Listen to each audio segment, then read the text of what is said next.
hace y tú seas para ti, lo más que haga digo sí.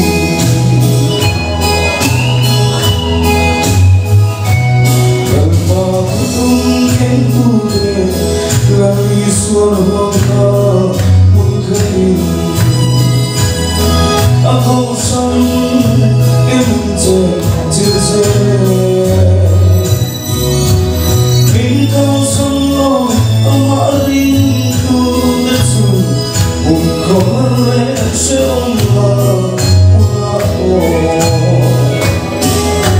saan lupin kang seman latutong kempute kuvenile po sa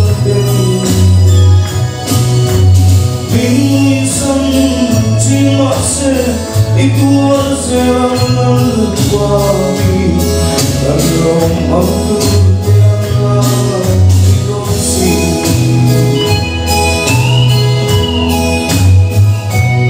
La visual en tu lecho con comer ni ayuda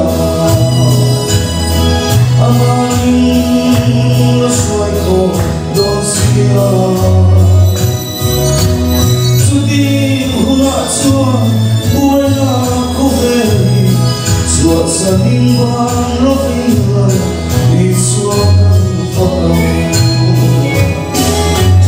Sano fin cancelan la luzun que dute, coverle por sonreír. Mi san chimase y tu sean para mí, lo más que haga digo sí.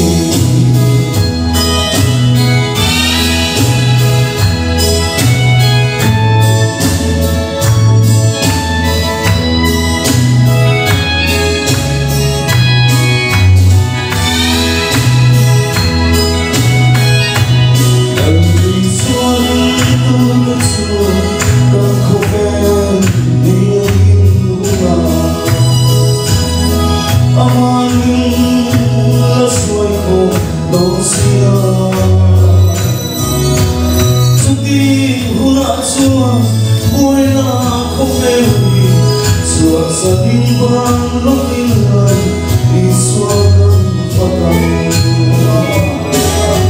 sang loking kang selang lang tunjung kentute kopeni leposanten minsan cimase itu selang nalpahi dalam mampu